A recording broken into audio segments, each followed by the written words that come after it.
Pánův den ovšem přijde jako zloděj.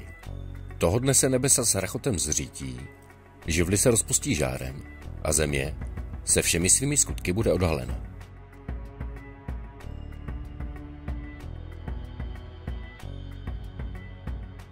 Je možné, že se tento biblický Armagedon už jednou stal? A nebo lépe položená otázka, ne jestli a kolikrát se stal, ale kdy se stal naposledy? V dochovaném umění renesančních umělců je nám nabízena jakási alternativní verze naší historie, plná monumentálních trosek arkaické civilizace.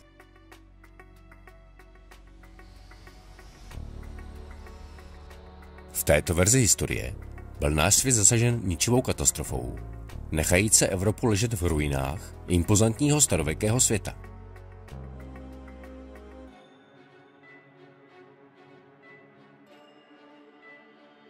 Dnešní učenci pro toto období nenašli v novodobých dějinách místo a tyto fantastní díla považují za takzvané capriccio neboli rozmary umělců.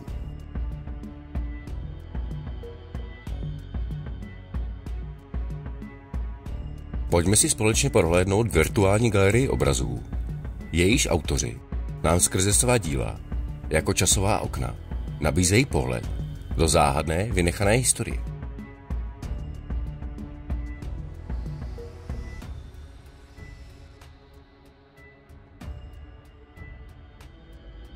Zmínění autoři nám ve svých dílech představují dech vyrážející antické ruiny zarostlé vegetací, majestátní egyptské pyramidy a obelisky i okouzlující sloupy a sochy helenistického Řecka v jakési podivné směsi starověku a renesance.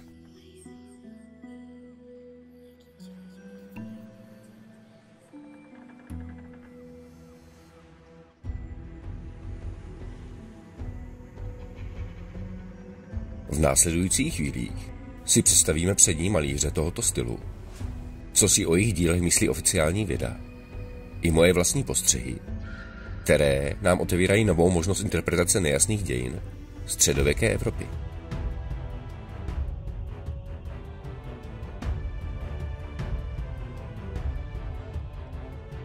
Je možné, že ještě v 17. století Evropa vypadala takto? A jaký je důvod, že naši novodobí historici nám tuto minulost odepírají?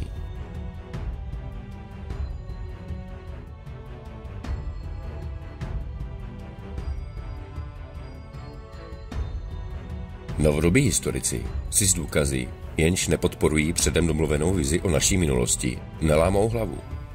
A až příliš často se setkáváme s případy, kdy jsou určití svědkové proměnění v lháře.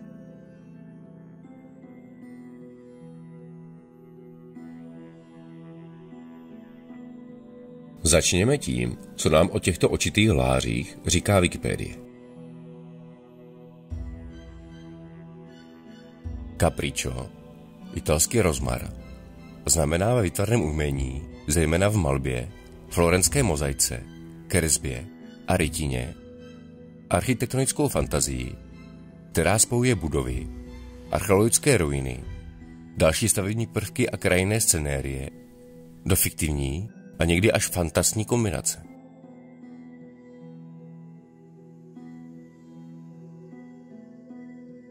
Tento výtvarný žánr se objevil v renesanci a zejména oblíbený byl v baroku.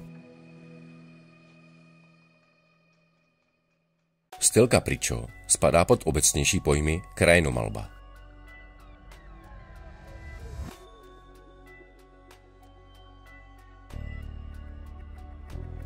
Připustíme-li, že nám tato časová okna capriccio umělců skýtají pohled na skutečnou tvář světa, v úsvitu uzavřených klášterních spolků, kronikářů katolické církve, nabízejí možnost cílené manipulace dějin, ve kterých naše civilizace vznikla doslova na troskách té antické. A celé období nazývané středověk je vymyšlené.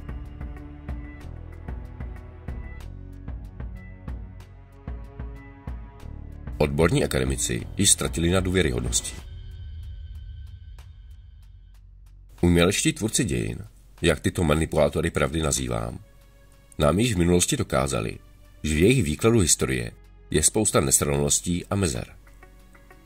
Zcela opomíjejí nezvratitelná fakta a předkládají nám nesmyslné teorie, založené na nepravdách. Kdo z vás ještě neslyšel o záhadné Tartárii? Geologie a klimatologie nejsou naštěstí s uměleckými tvůrci dějin toliko propojené a odhalují nám časově související skutečnost, že Evropa byla v průběhu 16. a 17. století zasažena neznámou katastrofou, mající za následek prudký pokles klimatu. Toto období se nazývá Malá doba ledová a pro evropskou populaci mělo několik roků bez léta naprosto devastující následky. Existuje i odvážná teorie, ve které není tato pohroma přírodního rázu, ale je uměle vyvolána a v cyklických úsecích naší historie opakovaně používána jako zbraň hromadného ničení. S tímto názorem je spojený i další nevysvětlitelný jev světové archeologie, mud flood, neboli záplava bahna, a totální destrukce největšího světového impéria Tartárie. V dochovaných dílech našich předků nacházíme více neuznaných důkazů o tom, že naše země prošla v ne tak dávné době obrovskými změnami. Prohlídku virtuální galerie začneme u malířů Polynésského poloostrova. Mezi první autory, označované jako učitel háře či umělce z rozmaru, můžeme zařadit florentinského malíře Alessandra Sallucciho. Ten nám ve svých dílech, stejně jako další Italové, Kodači, Luciano, Ricci i Greco, Coccorante nebo Guardi a mnoho dalších, představují svoji domovinu plnou polorozpadlých oblouků a bujnou vegetací porostlých chrámů. Impozantní slouppořadí i zbytky starověké architektury jsou na první pohled poznamenány záhadnou skázou i zubem času. A všichni tito rozmarní umělci je považovali za zachycení hodné poklady naší minulosti. Opět se zde setkáváme s podivnou směsí antiky a renesance. V této postapokalyptické scenérii jsou gigantické zbytky předešlého světa obdivovány, zkoumány i využívány svými novými malými obyvateli. Námi lidmi. A původní stavitelé byli smeteni i se svou obří civilizací do hlubin moře. Renesanční malíři nám tak předkládají vizi pohromou zasažených měst, zdevastovaných krajin i monumentálních soch stavitelského stylu antického světa, v jakési romantické době jejich znovu objevování, nově vznikající společností. Nabízejí tak skutečnost, že se středověk nikdy nestal a byl do osnov naší minulosti přidán uměle.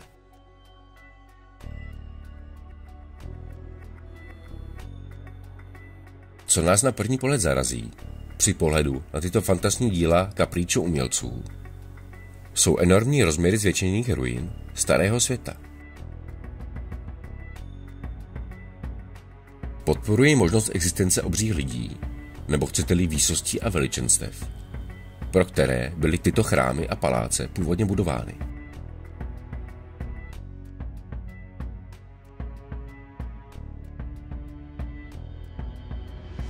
Zmíněné velikány jsem v jednom ze svých videí nazval portolidé.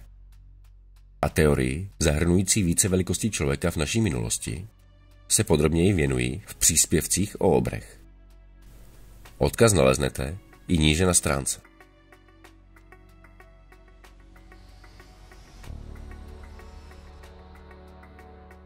Psané dochované zdroje jsou ve většině případů přepisy přepisů, pocházející z uzavřených klášterních spolků, a originály se už dávno ztratily v nejhlubších sklepeních těch nejuzavřenějších z nich.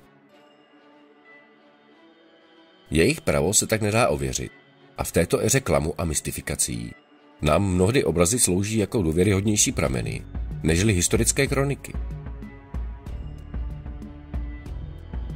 staví před nás možnost existence dnes již naprosto neznámé starověké Evropy, ukončené nedávnou apokalypsou. Tyto úžasná a fantastní díla nám předkládají verzi dějin, kde již pro pochybnou éru středověku nezbývá místo. Toto vysvětlení podporuje více teorií, naznačujících falešný výklad kronik. Odhalují tak před námi zcela nový sled historie, ve kterém se tento temný věk nikdy nestal.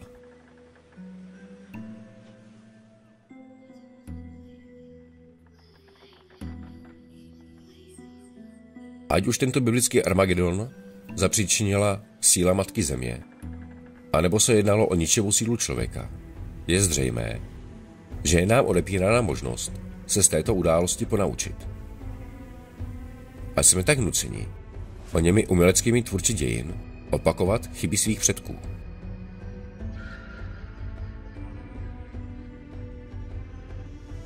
Vynechaná historie vysvětluje i neobjasněný zánik vyspělého antického světa a nástup primitivního negramotného středověku.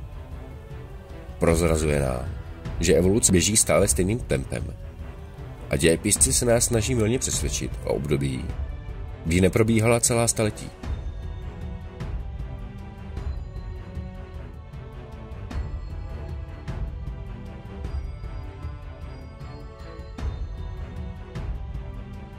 Následujícím z italských snílků neboli mistrů z rozmaru je Giovanni Paolo Panini.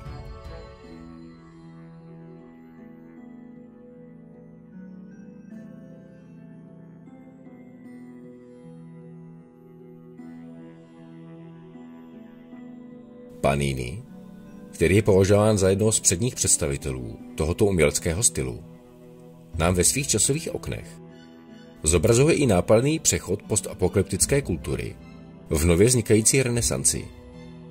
Díky oděvům, do nichž ošatil tehdejší populaci.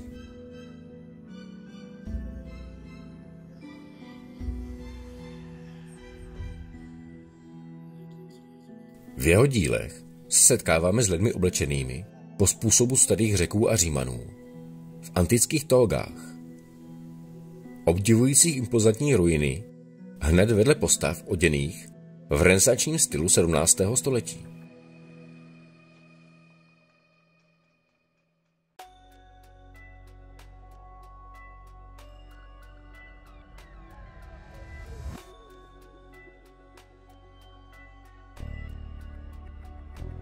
Nepřímo nám tak ukazuje plynulý vývoj vznikající společnosti v temnotou zahaleném počátku našich novodobých dějin, které začínají na troskách a v prachu zapomenuté civilizace.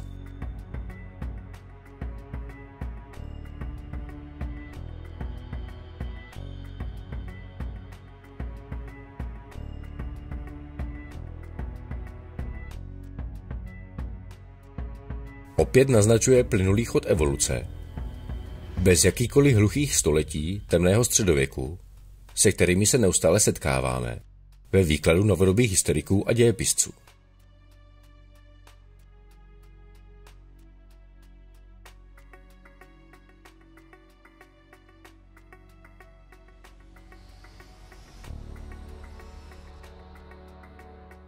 Benáčan Giovanni Antonio Canal, zvaný též Canaletto, byl opravdovým milovníkem gondolí a vodních kanálů.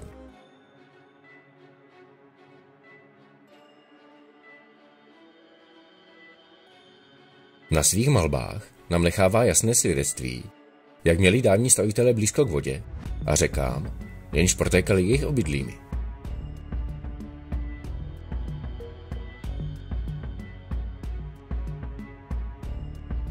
O tom, jakou důležitost a význam mají na scéně vynechané historie Benátky a další podobná světová města dávných stavitelů, si povíme více v druhém díle.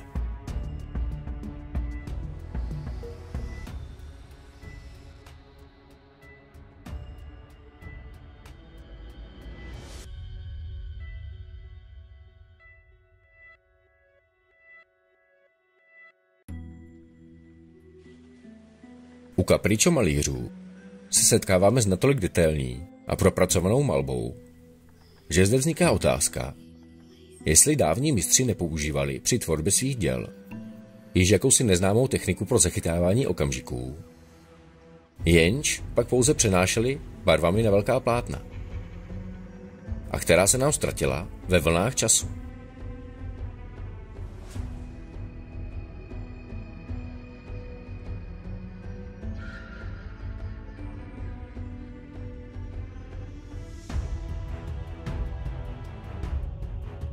Dalším vysvětlením této zarážející detailnosti je, že vybraní renesanční umělci měli fotografickou paměť. Avšak, jak si později ukážeme, tak právě v této éře se začali objevovat takto obdaření malíři v neobvykle hojném nebo spíše až nesmyslném počtu, který tomuto vysvětlení ubírá na pravděpodobnosti.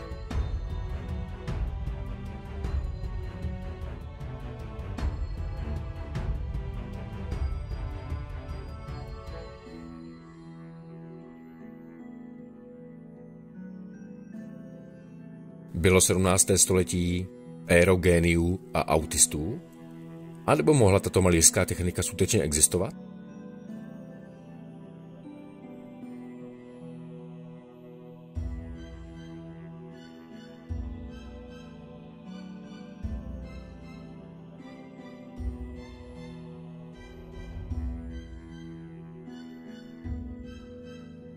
Alessandro Magnasco, neboli Il Lissandro, nám taktéž nabízí pohled na fantastní postapokalyptickou Itálii, která nás zanechává v němém úžasu.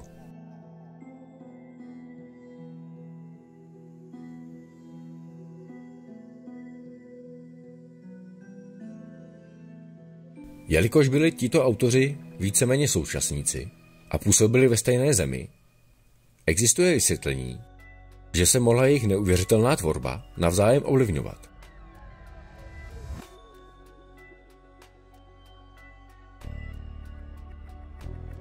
Tento názor však popírá výskyt kapričo umění, odpovídající shodnému období i z jiných koutů Evropy.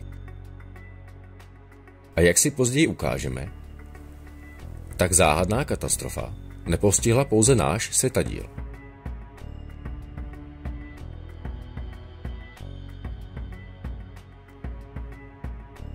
Mezi autory, jejichž díla nám dokazují, že záhadná vynechaná minulost se odehrála na více místech a že se nejspíš nejedná o vymyšlenou a navzájem propojenou tvorbu několika malířů, můžeme zařadit Belgičana Antona Goubana. Zde, jako i u následujících obrazů, shledáváme nepřehlednutelné vlámské klobouky, které má většina z nás neodmyslitelně spojené s obdobím 30letých válek.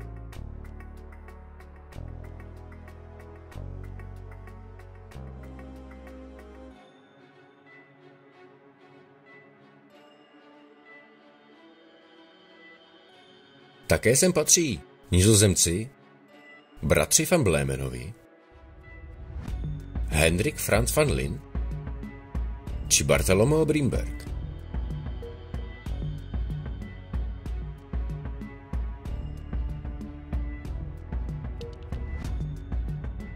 Jedná se pouze o stručný výčet jmen, neboť těchto severských kapričo umělců bychom našli mnohem více.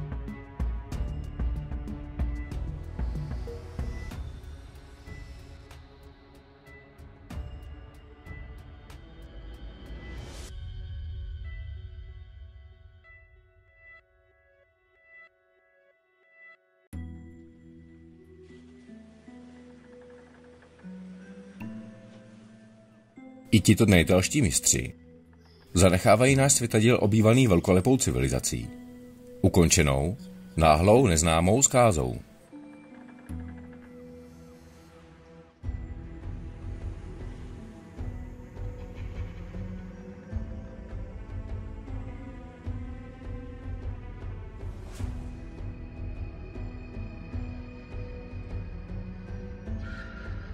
Ať už nám dokazují cílenou manipulaci dochovaných historických pramenů a pokusy o utajení nepohodlné pravdy, A nebo jde pouze o stváření podoby Evropy v jakémsi polovysněném romantickém pohledu několika umělců? Nedá se v jejich časových oknech do minulosti přehlédnout všude přítomná stopa po biblickém Armagedonu, který nečekaně postihl tuto část světa a zanechal jí impozantních troskách.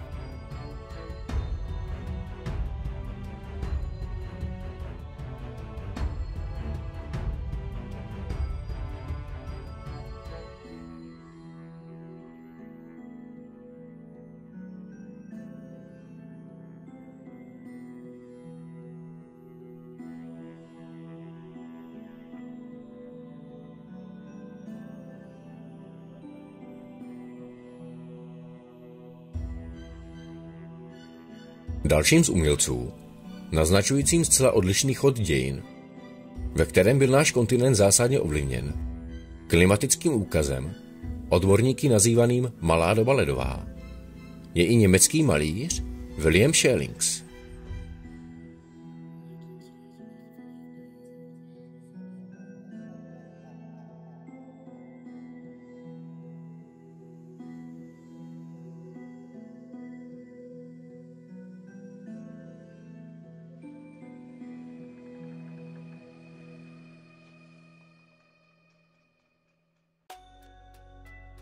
Při prohlídce virtuálního sálu galerie francouzského malíře Charlese Louise Clérissova se vám pokusím nasvítit průběh utajených nebo chcete-li vynechaných dějin z perspektivy nově interpretovaných rozmarných důkazů těchto časových oken kapričo umělců.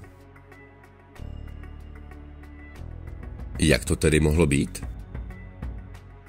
V této alternativní verzi naší historie zachvátila nejenom náš světadíl někdy mezi 16. a 17. stoletím obrovská katastrofa, mající za následek malou dobu ledovou, doprovázející hladomorem. Zničení vyspělé civilizace, její infrastruktury i markantní úbytek populace vyústil ve vznik nespočtu izolovaných skupin, které po nějaké době bez možnosti kontaktu se vzdálenějšími oblastmi vytvořily malá rozdílná království s vlastním dialektem, legendami i zvyky. 17. století je nám představováno jako století válek a revolucí.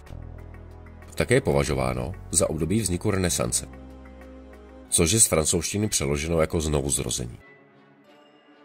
Tedy období nového zrodu dějin, civilizace i našich vládců a jejich nekonečných rodokmenů.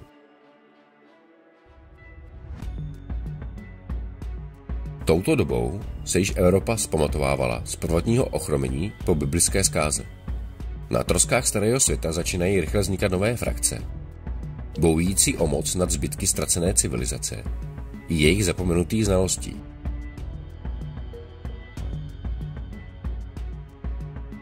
Po takzvaných revolucích se ty nejúspěšnější z nich paradoxně opět mění v císařství, ale tentokrát s předem domluvenými a falešně dosazenými monarchy.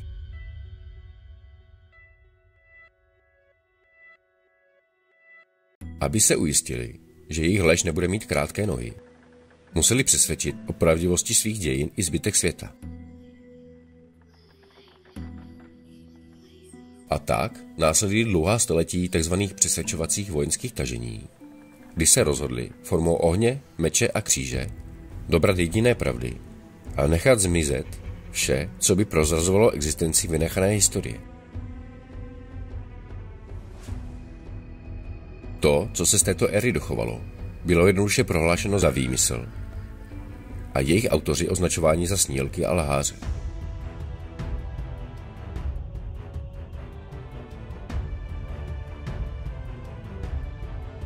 V příštím díle si představíme více významných umělců tohoto stylu a pokusíme se objasnit existenci i zánik záhadné předpotopní civilizace. Jenž se podle dochovaných kapričo obrazů odehrál v úsvitu dějin té naší.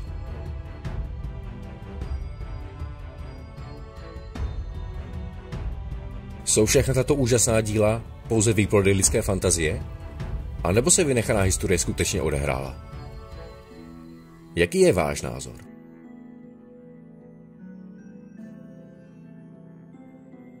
Pokud vás tyto téze zaujaly, tak neváhejte a přihlašte se k odběru, aby vám neunikly další názory a teorie, odhalující spousty nejasností v naší minulosti.